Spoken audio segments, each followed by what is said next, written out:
आप देख रहे हैं न्यूज 24 सीधे हाथरस से ये लाइव बुलेटिन। मैं हूं आप सभी के साथ विपनेश माथुर और आज बुलेटिन में सबसे पहले बात होगी हाथरस केस में अब तक के सबसे बड़े खुलासे की, सबसे बड़ी साजिश की। जी हां, हाथरस केस में 100 करोड़ की साजिश की हम बात कर रहे हैं। जिस तरीके से हाथरस की बेटी को इंसाफ दिलाने के लिए मुहिम चल रही है, लड़ाई लड़ी जा रही है, उसमें योगी सरकार की तरफ से, यूपी पुलिस की तरफ से बड़ा दावा किया गया है कि इस आड़ में 100 करोड़ की साजिश रची गई। जिस बेटी के लिए 100 करोड़ रुपए इकट्ठे किए गए, 7 समंदर पार से ये ट्रांसफर हुए हैं और उन 100 करोड़ रुपए से यूपी को बदनाम करने की पूरी ये प्लानिंग हुई थी। इंटरनेशनल ये साजिश के यूपी में कई शहरों को वहां पर जातीय दंगे भड़काने की, यूपी के कई शहरों को जलाने की, हाथरस में हंगामा करने की, हाथरस में माहौल खराब करने की कोशिश की जा रही थी। लेकिन उससे पहले खुफिया इनपुट मिले जिसके आधार पर यह कोशिश नाकामयाब हो गई। अब इस पूरे मामले में 100 करोड़ की साजिश का जो पर्दाफाश हुआ है उसमें जांच तेजी के साथ आगे बढ़ रही है। यह पूरी रिपोर्ट ग्राउंड जीरो से न्यूज 24 आपको दिखा रहा है। देखिए न्यूज 24 की अपनी पड़ताल कि अब तक का यह खुलासा क्या कहता है।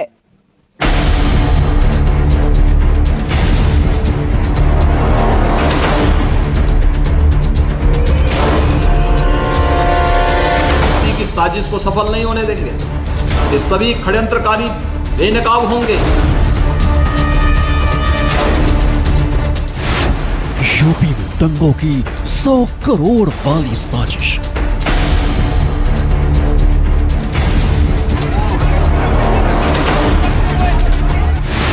विदेशी फंड से योगी सरकार पर वार।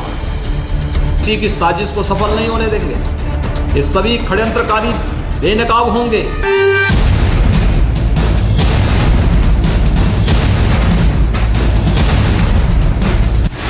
हाथरस कांड में चौंकाने वाली कॉल डिटेल्स।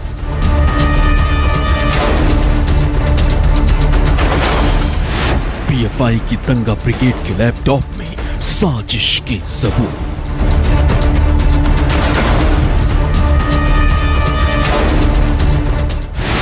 100 करोड़ और 100 फोन कॉल्स का पूरा सच।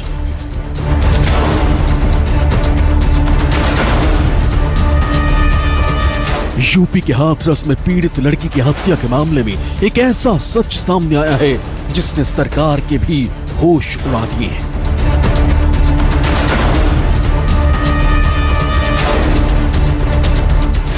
हाथरस हत्याकांड, 100 करोड़ की विदेशी साजिश। हाथरस हत्याकांड को लेकर 100 करोड़ की साजिश का बहुत बड़ा खुलासा हुआ है। योगी सरकार की तरफ से दावा किया गया है कि हाथरस की बेटी को इंसाफ दिलाने के लिए जो लड़ाई लड़ी जा रही थी, इस पूरे मामले को लेकर इंटरनेशनल साजिश रची गई और साजिश इस बात की कि यूपी में जातीय दंगे फैलाए जाएं, हाथरस में माहौल खराब किया जाए। ये योगी सरकार की तरफ से कहा गया है कि इसके लिए बाकायदा 100 करोड़ रुपए की फंडिंग हुई है, जिसमें से 50 करोड़ रुपए मॉरिशस से यहाँ पर ट्रांसफर हुए हैं। ये खुफिया इनपुट के आधार पर बड़ा दावा किया जा रहा है। योगी सरकार ने यह भी कहा है कि कुछ लोगों को विकास पसंद नहीं आ रहा है, जिसके चलते इंटरनेशनल साजिश रची गई है। मंसूबे बहुत ज्यादा अच्छे नहीं थे। यहां पर अगर वो कामयाब हो जाते तो यहां का माहौल बहुत खराब हो जाता, यानी कि उत्तर प्रदेश के कई शहर जो है आग में जल रहे होते और हाथरस का भी हाल बहुत बुरा होता। आज इस पूरे खुलासे पर, पूरे मामले पर ग्राउंड जीरो से न्यूज 24 एक रिपोर्ट आपके सामने रखेगा, पूरा सच आपको दिखाएगा। हाथरस में दलित लड़की के साथ गैंगरेप और हत्या के मामले में यूपी के मुख्यमंत्री योगी आदित्यनाथ ने बड़ा दावा किया। उन्होंने कहा है कि हाथरस के बहाने यूपी में जातीय हिंसा की साजिश और सरकार की छवि बिगाड़ने के लिए 100 करोड़ रुपए विदेश से जुटाए गए। यूपी एसआईटी और पुलिस की जांच के मुताबिक विदेशी फंड से शांति व्यवस्था भंग करने की कोशिश, विदेश से मिले फंड से दंगा भड़काने की कोशिश, चंदे की धनराशि हासिल करने वाली प्रक्रिया अवैध, 100 करोड़ की विदेश से मिली धनराशि जब्त करने योग्य, पीएफआई के सदस्यों से कई आपत्तिजनक पोस्टर बरामद, am I not India's daughter जैसी भड़काऊ नारे का प्रयोग, सामाजिक दूरियां बढ़ाने वाली और जन विद्रोही सामग्री जब्त, जस्टिस फॉर हाथरस वेबसाइट के जरिए राष्ट्र विरोधी गतिविधियां, सबको सुरक्षा और सबको सम्मान देने के इस अभियान को हम मजबूती के साथ आगे लेकर के चलेंगे। किसी की साजिश को सफल नहीं होने देंगे। किसी गरीब के भविष्य के साथ खिलवाड़ करने की इजाजत किसी को नहीं देंगे। ये सभी षड्यंत्रकारी बेनकाब होंगे। यूपी पुलिस ने विदेशों से मिली फंडिंग को लेकर एक और बड़ा दावा किया है। पुलिस के मुताबिक पीएफआई के जिन 4 लोगों को गिरफ्तार किया गया है, उन्होंने हाथरस के नाम पर साजिश वाली मुहिम चलाई। करीब 100 करोड़ रुपए की धनराशि विदेशों से जुटाई। पुलिस सूत्रों के मुताबिक करीब 50 करोड़ का फंड मॉरिशस से मिला और बाकी धनराशि दूसरे देशों से आई। पुलिस सूत्रों का दावा है कि इस फंड से यूपी में अमेरिका की तर्ज पर जातीय हिंसा भड़काने की साजिश रची गई थी। अब तक इस मामले में कुल 19 एफआईआर दर्ज की गई।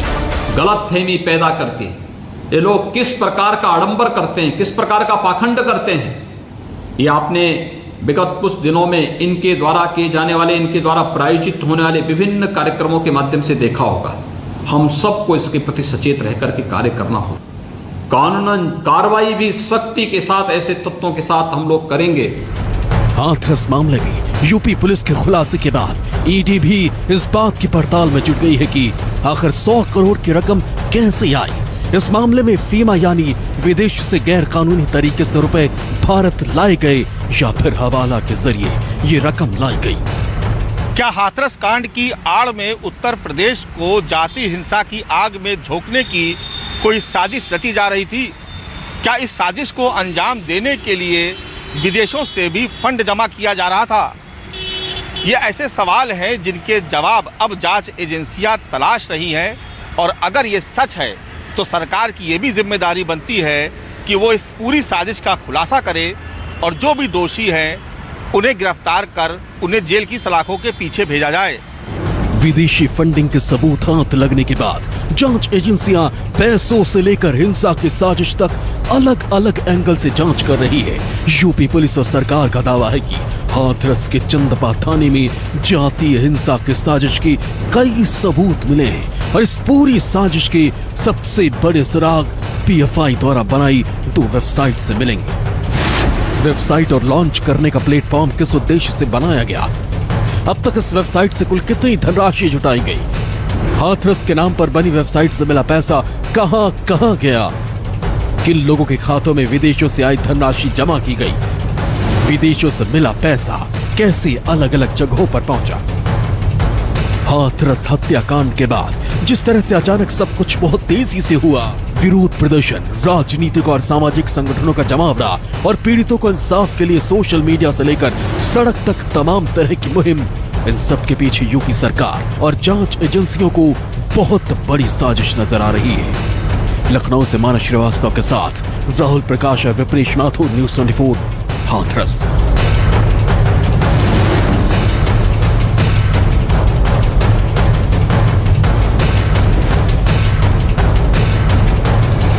तो आपने इस रिपोर्ट में देखा कि किस तरीके से अब इस पूरे मामले में 100 करोड़ की फंडिंग के मामले में पीएफआई जो है यूपी पुलिस के निशाने पर आ गई है और इसी मामले में जांच तेजी के साथ आगे बढ़ रही है। ये अपने आप में एक बड़ा खुलासा है, लेकिन दूसरी तरफ जो बड़ा खुलासा यूपी पुलिस की तरफ से किया गया है वो भी अपने आप में हैरान करता है और परेशान करता है। ये दावा है कि जो पीड़ित परिवार है और आरोपी है वो लगातार एक दूसरे के संपर्क में थे, 100 बार से ज्यादा एक दूसरे ने बातचीत की है, लेकिन ये बातचीत क्या थी ये अपने आप में बड़ा सवाल है। तो दूसरी तरफ जो पीड़ित परिवार है उसने यूपी पुलिस के दावे को सिरे से नकार दिया है, खारिज कर दिया है। पीड़ित परिवार ये कह रहा है कि अगर आरोपी और पीड़ित परिवार के बीच में बातचीत हुई है 100 बार से ज्यादा तो कॉल रिकॉर्डिंग भी होगी, तो यूपी पुलिस को पूरे साक्ष्य और पूरी हकीकत सामने रखनी चाहिए। पीड़ित परिवार एक तरीके से इस बात को नकारते हुए कह रहा है कि कॉल रिकॉर्डिंग सामने रख दे यूपी पुलिस तो सच अपने आप सामने आ जाएगा। देखिए ये एक और रिपोर्ट।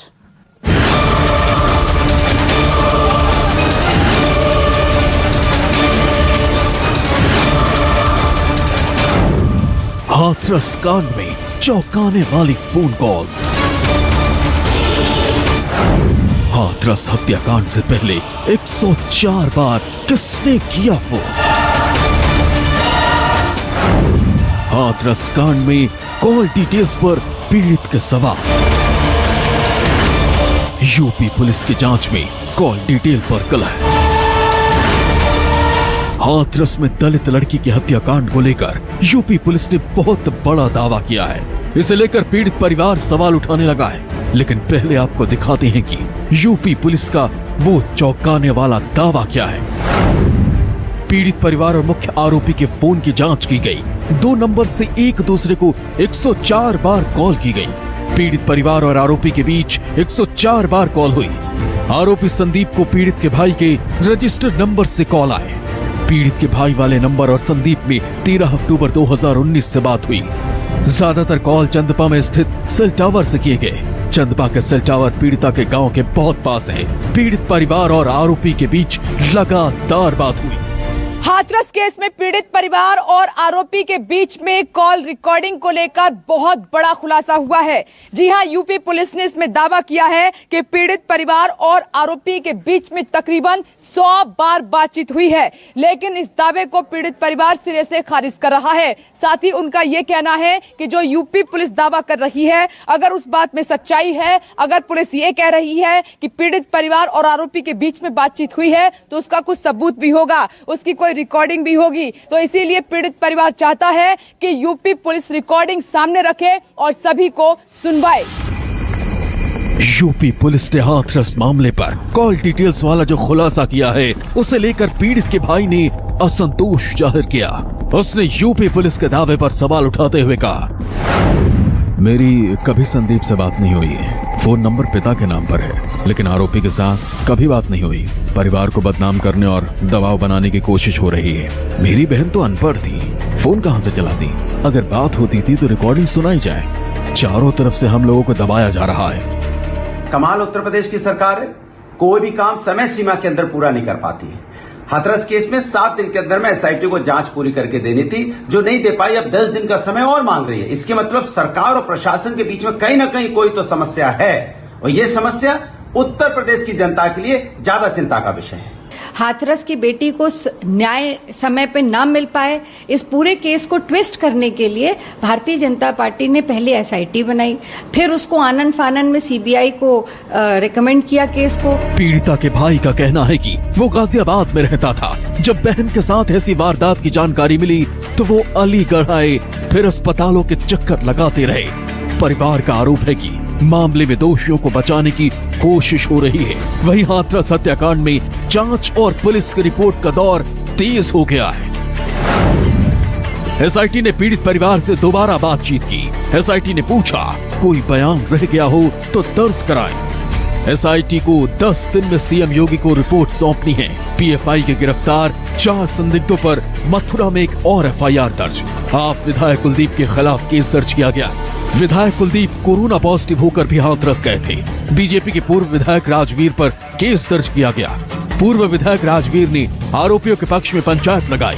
कांग्रेस नेता शिवराज जीवन के खिलाफ रिपोर्ट दर्ज की गई। कांग्रेस नेता शिवराज पर भड़काऊ भाषण देने का आरोप।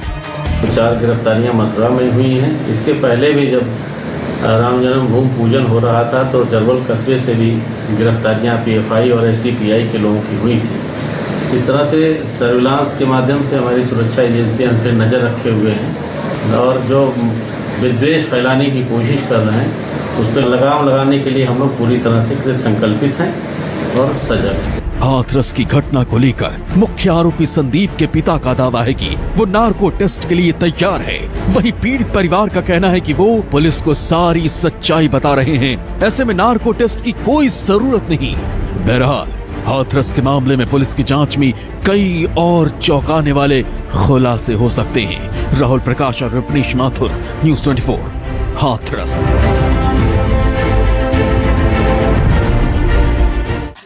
और इसी रिपोर्ट के साथ हाथरस से इस बुलेटिन में इतना ही। लेकिन देश दुनिया की तमाम बड़ी खबरों के लिए देखते रहिए न्यूज़ 24।